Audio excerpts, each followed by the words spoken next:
Hi there, people. Welcome to the Wednesday's Child podcast. This is where we talk about all things eating disorder recovery. And every now and then we have the pleasure of inviting onto our podcast episodes a fabulous guest who tells us about their perspective on eating disorders, be that because they are a professional that helps other people get well or because they have traveled that awful journey themselves. So today, you have three of us on this episode. You have my co-host, my partner in crime, Sarah. Hi, Sarah. Hi, how are you? I'm good, thank you. Managing to miss the storm so far here in Middlesbrough. So the rest of you, be safe, keep well.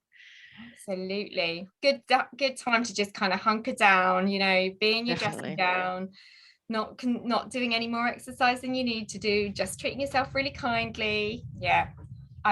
There's a mug of hot chocolate downstairs with my name on when I'm done with this. That's the beauty, can I just tell you all, of temporarily living with your parents. They can't wait to make you another hot drink, another piece of toast, and just you can't move for the kind of, can I just do this for you? But it's kind of, I'm drawing a line at my mum saying, can I do your smalls for you? No.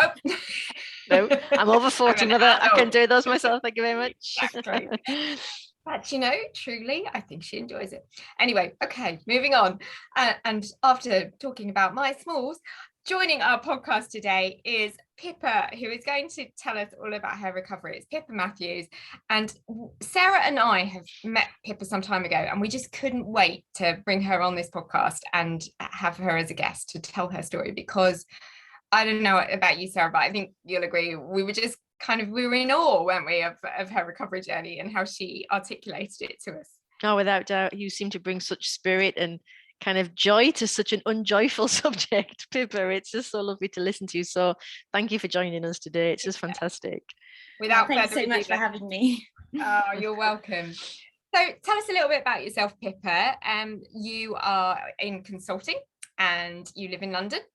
And you've got a wonderful sister. I remember that much. Tell us a little bit about your eating disorder journey and your background. And Sarah and I will interject as we go along and try and express some of those questions and queries that we know that our listeners will be desperate to hear from you as we go through.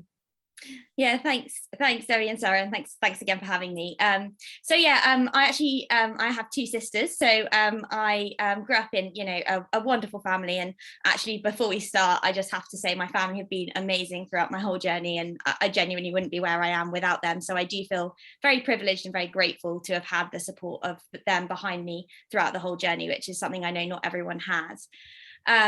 So in terms of my journey, I guess my eating disorder started just as I moved to secondary school. I feel like I have quite one of those stereotypical journeys, which sometimes annoys me, but also I know it does speak to kind of a number of different people in a number of different ways. I actually had quite bad anxiety when I was a child, and although at the time it wasn't diagnosed, I went to a paediatrician who actually prescribed me sleeping tablets, which my mum resolutely refused to let me take. I was quite an anxious child and developed quite a fear of actually being sick, which interplayed a little bit with my eating, and I was quite nervous to eat, worrying that I was going to be sick. At the same time, I was also a competitive swimmer. So I spent most of my evenings and weekends swimming, training, competing. And there was a little bit of focus there on nutrition and what we should be eating. And I just think that all coincided at the same time as me being quite anxious, and also conversations around what we should and shouldn't eat and all those kind of things with school friends. And I do think there was probably some biological component as well. I probably did go into that kind of state of energy debt where I wasn't eating enough, and something clicked in my brain. And at some point, I just suddenly decided that restricting what I was eating and restricting my calories was the right thing to do. And it very much felt like the right thing to do. So that interests me, kind of that point of energy deficit. And I think a lot of people don't necessarily correlate that part of a journey of where the eating disorder manifests. Actually, it is the point of energy deficit wherein the eating disorder starts to come about. I mean, nothing proves that more than the Minnesota starvation experiment, does it? And, that was the point at which the men's the kind of neural rewiring, kind of and all that unpicking of their brains started to happen in the men who had been so nutritionally starved. Do you, do you look back and you can identify that point, can you? So I can't pinpoint it down to a day, but I definitely, now knowing what I know now about how kind of all of that energy deficit stuff kind of works, I can look back and be like, oh yes, there was definitely some energy deficit component going on. And I do remember I had a period where I was conscious of what I was eating, but I wasn't restricting. And then there was a point where that suddenly became very restrictive. And I mean, it wouldn't be a day, but I do remember that happening. And I also vividly remember my mum took me to the doctor, somehow convinced me that I should go to the doctor because, well, we all knew what was going on, but she had to come up with some convoluted reason why I needed to go. And anyway, the doctor said to me, you know, why aren't you eating? Like, why aren't you eating enough? And I remember saying to the doctor, I don't know. I just don't feel like eating. I just don't want to eat. And I remember that quite vividly.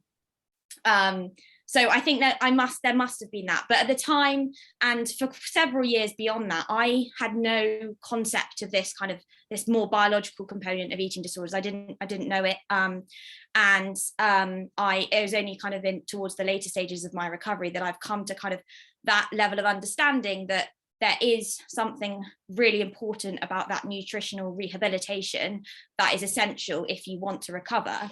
But I do think alongside that, there is, you know, there's all the neural rewiring and there's a lot of stuff to unpick as well beyond it. And I don't believe that my eating disorder was merely me being in energy deficit. I think there was a lot of other things going on as well too. Do you believe you can do that at the same time, Pippa? Debbie and I did a podcast just recently where we actually spoke about that, and I'm starting to think about my own journey, and if I'd have known to do the nutritional bit first and then do the behaviors rather than trying to do them both together, for me, I think it would have been a quicker process. But you have to do the behaviors without a shadow of a doubt. I just wondered your opinion about whether the two can be done together. So I think they definitely can, but maybe not I don't think it's as simple as maybe we'd like it to be, in that you can do both at the same time. Because I know that, I know that not everyone has this experience, but for me, even the point at which I was taken to the doctor and I received my diagnosis of anorexia, from that point in 2010 to this present day, I would have told you, or maybe not to this present day, I'm not quite sure, we just had a conversation about, am I recovered? Am I recovering? Anyway, but beyond that, you know, I would have said to you, I have anorexia and I want to recover. And I would always have said that. However, there would definitely be stages where if you looked at what I was doing, my actions just would not have correlated with that. And I did go through quite a severe period in my eating disorder when I was at university, where I was hospitalized in a general hospital for a period of time and then transferred over to the Priory for over a year. And during that time, I was obviously nutritionally rehabilitating. And before that, I'd been really, really wanting to get well, but I just couldn't do it. And there was something quite paralyzing around, I was clearly just so unwell and so physically unwell that, and when I say physically, I mean, I was, you know, it was quite severe, the level of kind of how underweight I was, but it wasn't just that. I think that impacted my brain as well. And I just couldn't do it. And I therefore needed that intervention.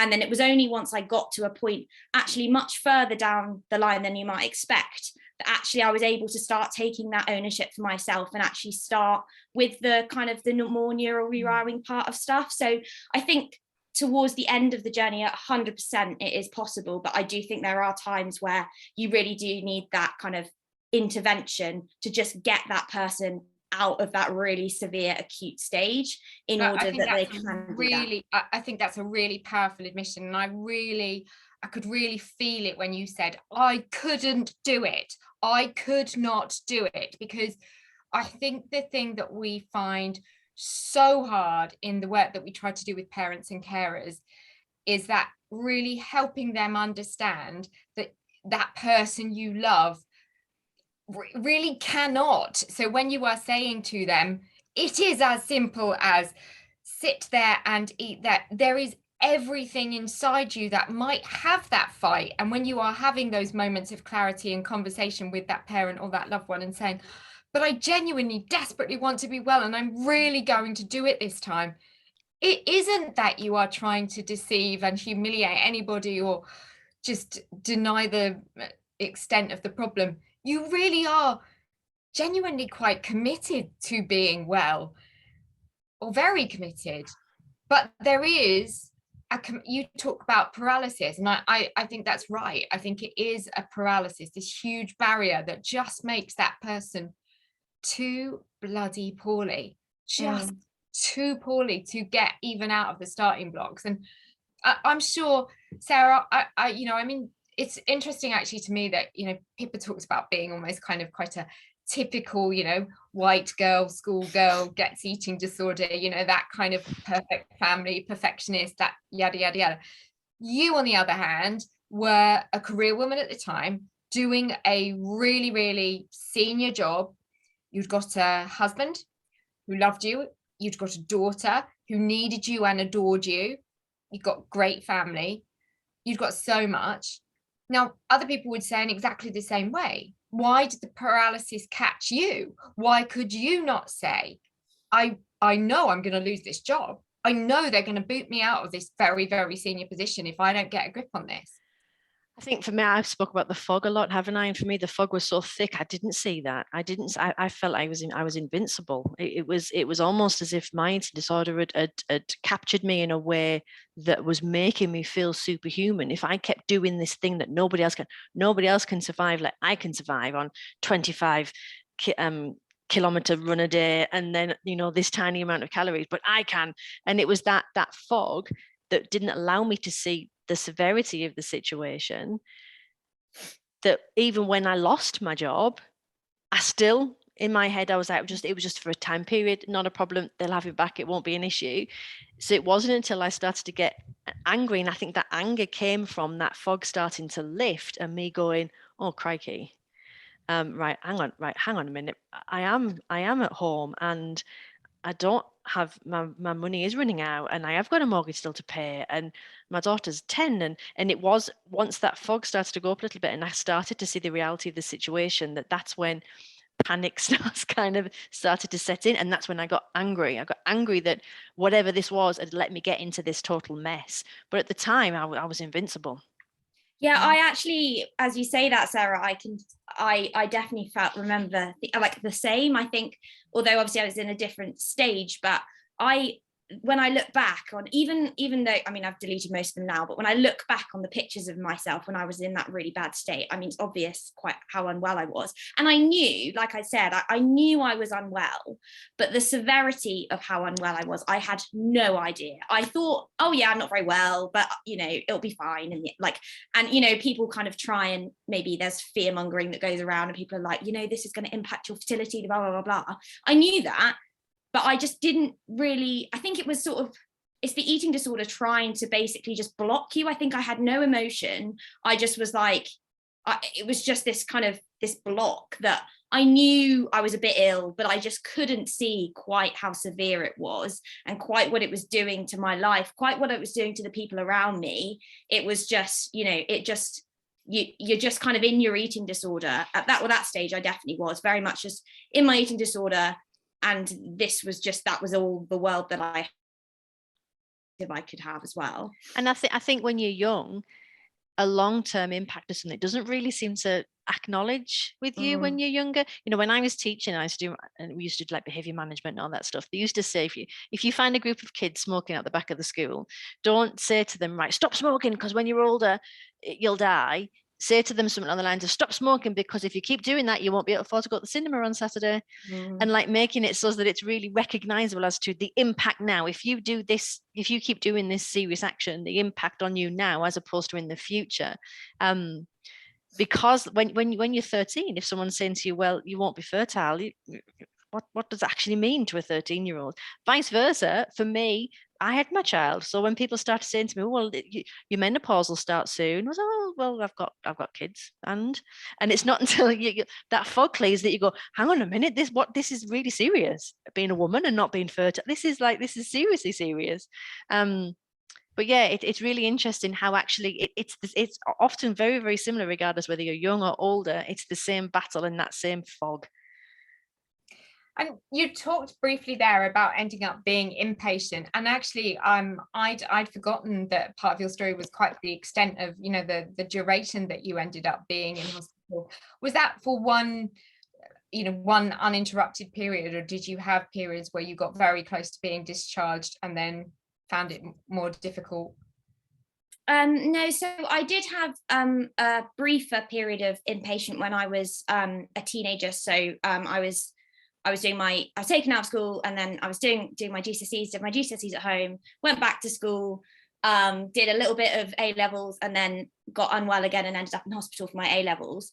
But then I had a year where I did a bit of day patient and then went to university. But it was that whole thing. I thought I was better, or I thought I was in a better enough place. I was pulling the wool over everyone's eyes around me, other than my parents, who knew what was going on but didn't really have the power to do anything. And anyway, the second year of university was when I got the most unwell that I'd been. So I can't, to be honest with you, it's quite difficult for me to remember, because I was so unwell that I can't quite chronologically make sense in my head. But I was admitted to the Priory, and they took me for one night, and they did all the kind of the things they do when they admit you to hospital. And then they said, "You're too unwell, we can't have you here, you need to go to a general hospital."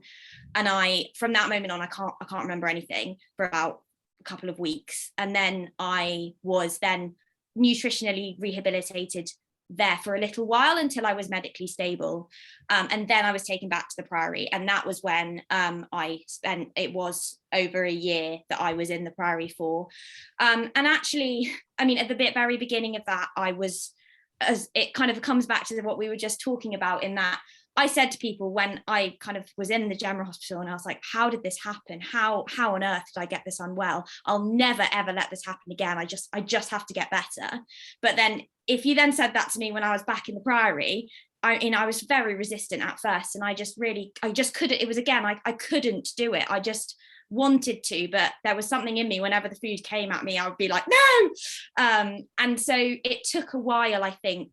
You know, there was quite a long time where I was just basically stuck in my room, wasn't allowed to do anything, until it was quite probably 3 months of that time I was really still quite medically unwell, but also just like not able to engage very well. And so once I'd got over that, there was it just took a long time. And obviously there were ups and downs in that time. But I would say, like, the whole time, it wasn't that I kind of got a bit better and then I went back downhill again. It just took time because of how unwell I had got. And also because of how unwell I'd got, they were actually brilliant there. And like, I genuinely owe my life to the Priory.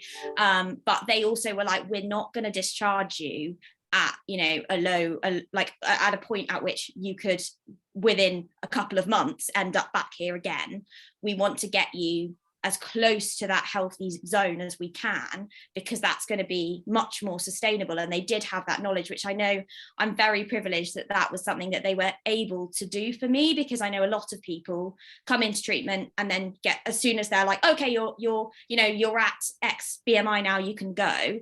That actually, Pippa, you hit onto something which I fear being a situation that we're going to see increasingly at the moment, because we know that referral rates are up so much given what's happened during the pandemic. The number of beds that we have across the country for people in need of eating disorder inpatient stays is limited. You know, that hasn't massively got better alongside the rates going up over the last 2 years. So to some extent, there will be this issue around the unit saying, okay, you're kind of where we need you to be, you know, off you go and try and manage this at home. And we all know that unless you go some way beyond that kind of nutrition point and restoration, then relapse and the revolving door is all too likely to happen again. And I think, you know, it's where people are really, really fortunate if they're in a region where things like you had the day patient option, didn't you, Sarah? And you carried on with that for a while. Day services was my absolute lifeline. So I did six months inpatient, you know, it was what it was, but it was the 18 months after that. That's when I did my real recovery and the occupational therapeutic support. It was having to go, getting picked up by the taxi, taken, and then having to work at recovery every single day at day service taught me how to work on recovery.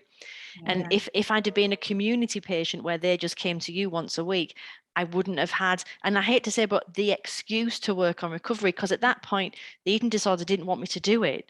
But because I was literally picked up and taken to a place, I had to focus on recovery, and I was there because there was no other choice. There was literally no other choice. And I just think that's got to be, that for me was better than being in inpatients. That's got to be something that we must be able to find resources to be able to support more day service care, because it must be cheaper. Because it is, you're not there 24 hours a day. And I appreciate it's still going to be costly, but day services all the way for me. And it's so based in that kind of, you know, what you traditionally call occupational therapy type model, isn't it? You know, let's teach that person how to, you know, make a meal for themselves, everything, and serve it with, you know, 5 people around the table, and to sit comfortably in a living room watching some television for 2 hours and not feeling the need to go and do some exercise. It is then going with that person to a cafe and spontaneously ordering something without needing to scrutinize the menu, or, you know, it's all of those things. And I think that's where good daycare provision should just be, you know, well, it should be kind of mirrored around the UK, and that absolutely, as you say, is where the money should be going, not just in beds and beds alone. So. Yeah, I agree. I think I did have a stint in day patient as well, but it was after my first hospital admission, and I think that was partly I was still quite young at the time. I don't think I'd really taken. Still don't think I was taking my recovery as seriously as I should have done, and I basically was there for, I can't even remember how long, it was maybe a month, but I think that it's brilliant and I think it's great. But with day patient, you have to be quite committed, I think, in that I would do what I had to do during the day, but then, you know, there's more scope for things to happen, to not happen or happen that shouldn't be happening at home. And I think it didn't work for me because I wasn't in the right mindset. But I can remember somebody I know really well, that she's doing really well now, but I can remember her telling me that actually her day service option was her opportunity to go along and show up and make it look like she was really committed to recovery. But every day she left the house with a rucksack, because what she was really going to do was, as soon as she was away from day service, when they finished at the end of the day, was change discreetly somewhere and run, taking an extra 10 miles on her route home to expend everything that she'd just worked on during the day, because she could get away with it, because, you know, other people assumed she'd been committed to her recovery all that day. So there are, as you say, there's a balance, isn't there? But I think in the right mindset and with the right additional support around you, that's where it's kind of really important about the crew, isn't it, that you have around you. If that bit's in place, then day service is your perfect answer, and being able to kind of be in the bosom of a family or a partnership is where that's really helpful. And I think that's probably a really good time to bring in, because I know it's so important to you and it really does feature in your story, is the relationship with your family, and in particular your sister and sisters. Yeah, definitely. So, I mean, my family, as I said at the beginning, have been amazing throughout the journey. And I look back and I could get quite emotional about what I put them through, and how good they have been to me throughout the journey. And I think when I was first diagnosed and I was a teenager and kind of we were beginning to understand what my eating disorder was. And I was, as I said, I was taken out of school and I was really awful. I was horrendous to my family. I was like quite abusive, really, physically and verbally, to my sisters, my parents. I was just awful. And I still to this day can't quite express my, you know, apologies to them for what I did do. And I mean, it was the eating disorder and they did come to understand that. And I do remember vividly being sat in a room with my psychologist at the time, who said to my sisters and my parents, you've got to imagine that it's like an alien has taken over Pippa. This isn't Pippa. And Pippa's there, but what you're seeing of Pippa is not Pippa. And I think that probably helped them to realize that it wasn't me. but I would do this stuff and I'd get really angry with them, and then a few minutes later I'd realize what I'd done, and I would be absolutely distraught because I didn't want to be doing it. It wasn't like I hated my family. I was, I've got an amazing family and they were brilliant. So that was quite a hard time for all of us.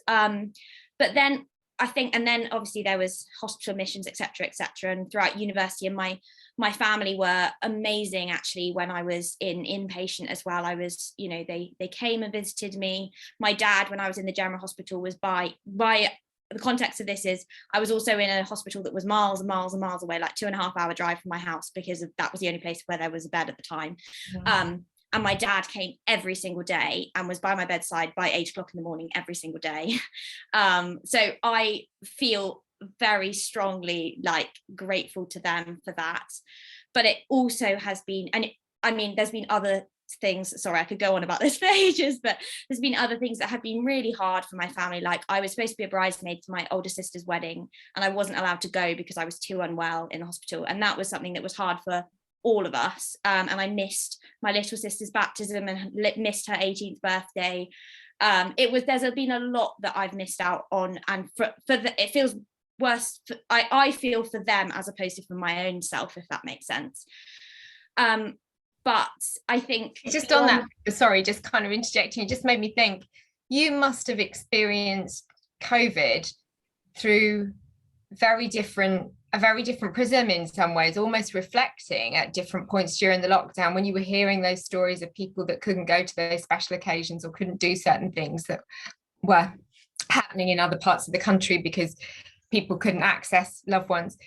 You must have reflected at those times on what you had, I don't want to say caused, but your poorliness had created that scenario for your family.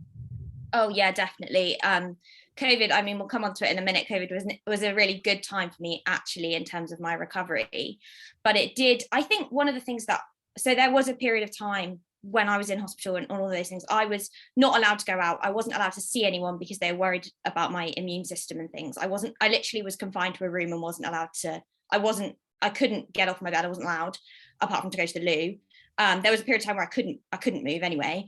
But also I was genuinely like in my own room, locked down, and it was, I would say, much worse than real lockdown. I wasn't allowed outside. It was a really stupidly designed hospital actually, because the eating disorder unit there was several other units, but the eating disorder unit was up some stairs, but it was in a period building, so there was no lift, which meant if you were kind of if they were worried about me climbing stairs and things, so I wasn't allowed, and there was no lift, so I couldn't go down the stairs, so I couldn't go outside. I just physically was like not able to go outside for a period of about 3 months, which I don't think is good for anyone's mental health. But anyway, that was the situation that I was in. So I think then when lockdown came and everyone was like, oh my word, all of our freedoms are taken away and we can't go for a walk when we want to, and I can't see my friends and things. And I was like, I wasn't like, oh, this is a breeze, because obviously it was still not nice for me, and it's not nice for anyone. But I just think it did give me a very different perspective on what kind of, that restriction was. And it was like, I don't know, it was quite an interesting experience, but it did, as you say, I think it was a very reflective time for me, because I was like, I kind of realized basically how my eating disorder had, what it had done, and all of those things that I had missed out on. But although I know and I accept it was not my fault, it's the eating disorder, and I can't put any blame on a disease in the same way that you wouldn't put blame on someone having cancer. But the things that if anyone would have given anything during COVID to have been able to go to someone's wedding or see their friends, and I just think, how could I have almost imposed that on myself and on my family in a way that was feels now reversible, and I could have not done that, if that makes sense. Yeah. Tell me about the relationship with your family today. Yeah, so oh gosh, it's got so much better. So during COVID, I sort of alluded to earlier, I went home for the first lockdown, and actually that was a time where it was post-hospital, I was much better, but I was in what, you know, a lot of people would refer to would be quasi recovery. I think I've been in quasi recovery at multiple stages, and I wouldn't say, you know, I think, you know, an eating disorder is an eating disorder, but I wasn't in a critical place. But I did go home and very intentionally said to my family, I have been struggling since moving. It was just after I'd moved to London and had started work. And, you know, I want to make sure I'm focusing on my recovery, because I think there's a danger that if I don't, I will go backwards. So I had the support of my family there. And so my little sister was there with me and my parents. It was actually, although it was, you know, it was hard, I was really pushing forward with my recovery. I think it was really good for my family, I think, to see me in a much better place, and particularly for the relationship with my little sister, who had seen, you know, she was really young when I was kind of as unwell as I was at the beginning, and it really would have been awful for her. So for her to see me in a much better place and to actually almost be able to help me with that, I think there was something really, really special about it, because I think in the past she'd felt very, very powerless to help me, but very scared, I think. Yeah, I think actually enabling members of your family to feel like, you know, you talk about power, but feel like they can play a role in the recovery. And sometimes the really difficult thing is knowing how to help them help you, and being able to articulate that. And I think it's one of the biggest challenges that families have when they're trying to help somebody recover, is because actually we don't know ourselves. What do we want them to do? Do we want them to kind of banish us from the kitchen and not allow us to micromanage things? Or, you know, do we want them just to put up with us when we're having tantrums? Do we want them to, I don't know, dispose of our Fitbits and our trainers? Or, you know, what other parts we want them to play? But I think you're right that, you know, it is that being able to allow them to feel that they are involved and playing some way of supportive behavior. Because your younger sister in particular must have felt like a bystander to it, and just watching you every day not loving yourself enough, and not loving yourself as much as she loved you and as much as she wanted you to be well. And I think there's a responsibility there from the sufferer, I suppose. So from me, I think that around me just being open with them, I think that was something I really, really struggled with when I was younger. So because my parents at the time were so involved in my care, and my family was so involved in it, which it meant that I was scared of saying anything, because I was nervous that would impact on, you know, what I was allowed to do, or how they would treat me, or the food that they would give me, and all these kind of things. Whereas I think when I was, as an adult, going back to that, and also just much more mature, I think, which definitely helped. I was able to kind of actually voice things in a way that was just much more kind of like adults. We just have conversations about things, that meant that it was just so much more transparent, but a way that then allowed them to help me, and not in a way that I felt like they were attacking me if they were saying, "Oh, why are you doing that?" It would be it would be much more kind of, I guess, collaborative in a way, where I would voice something, and then I think I've told you before, Debbie, of the story when I was in the supermarket with my sister, and I remember seeing this ready meal that I really fancied. I think it was like a prawn pasta or something, and I picked it up from we were choosing dinner, and I picked it up and looked at it, and then I saw the nutritional information on the front, and was like, "Oh no, I can't have that," or something along those lines of, "Oh no, that's scary." I think it wasn't even "I can't have it." I think it was more like, "That's scary." And my sister was like, she put her hand over the front of the nutrition information and said, "If I do that, it's not scary anymore, is it?" and then we went and bought it. And I think there's almost that implicit understanding that she knows me so well, and she has learned over time, and obviously there are things that we haven't communicated well, but she knows when it's okay to push me, and when it's just I'm just going to leave it, and that's something that I think was very valuable. And I think the harder thing has been, I've had an older sister. I still have an older sister, who has equally been brilliant, and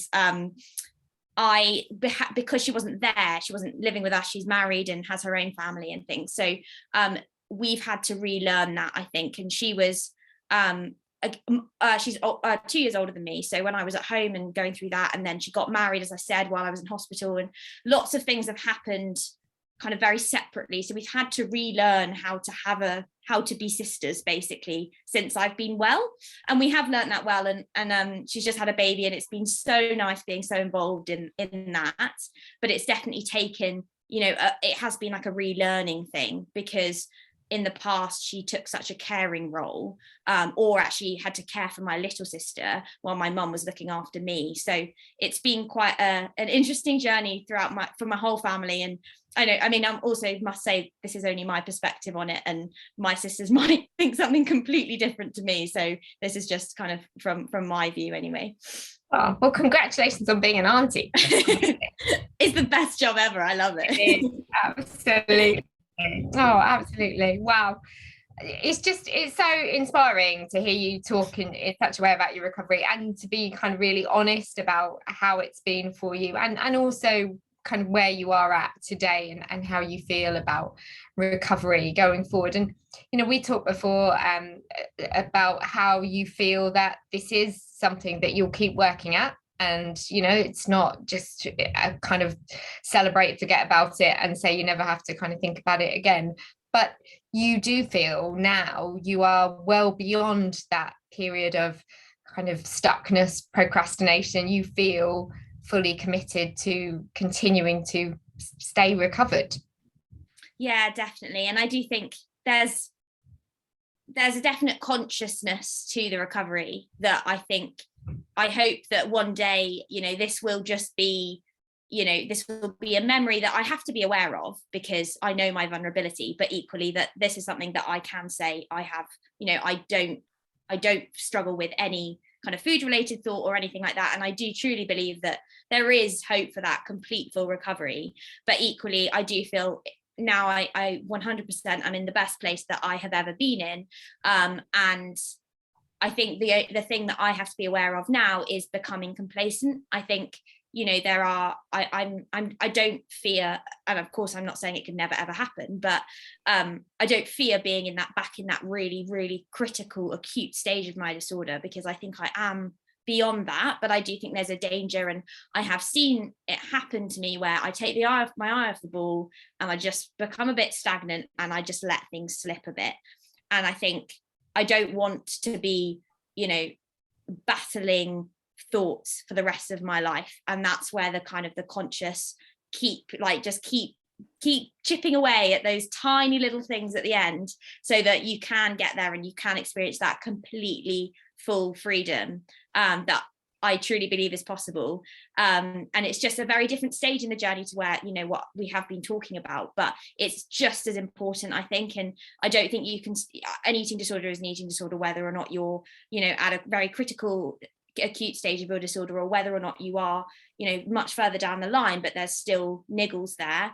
I think it's important to, acknowledge if there's any level of compulsion there, any level of fear. It's really important to keep pushing at it, because it is about kind of taking the action to really get that last bit gone, and then there is that kind of full freedom awaiting. So that's kind of what I believe to be true anyway.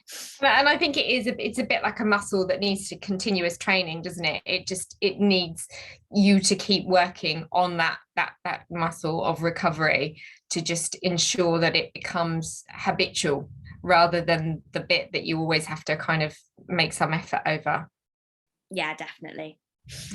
Well, you should be so proud about how far you've come and how you're doing. And I think, the fact that you're in the place that you are, and that you can really acknowledge, and you can look back over your past without, I know you say you are sad and disappointed, and you feel incredibly grateful to your family and sorry for what happened during that period, but equally I don't see a woman who's so wrapped in remorse and regret that actually she's going to let it blindside her forevermore. There's a past, there's kind of where you are now, and then there's that glorious future that you're keeping your eye on, and knowing why you want to stay being well. And I think that's the best place to be.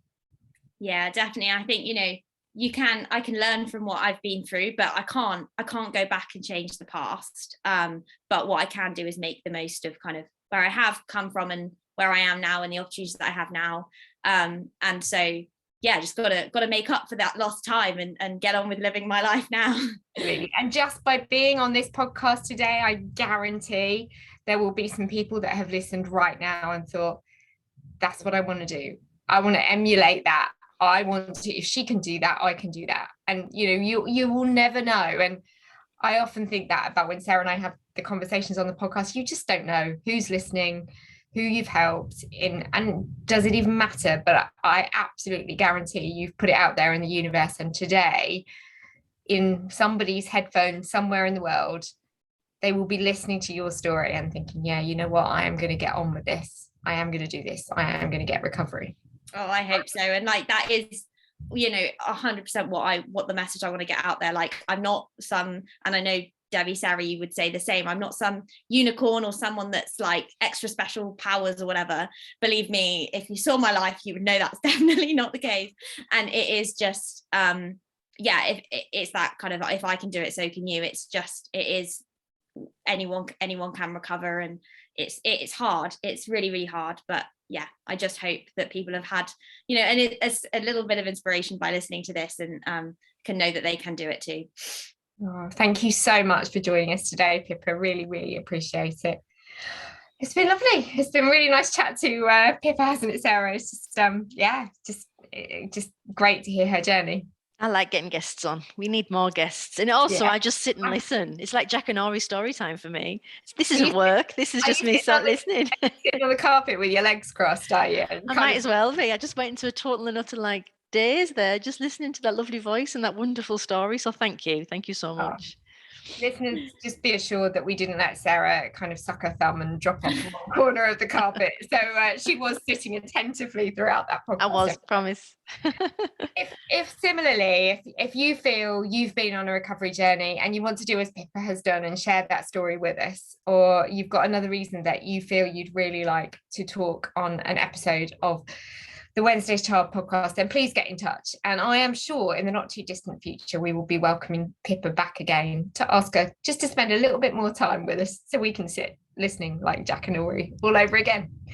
Thank you so much, Pippa. Thank you everyone for listening. We will be back with another Wednesday's Child episode really soon. Take care, keep well, and we will see you soon.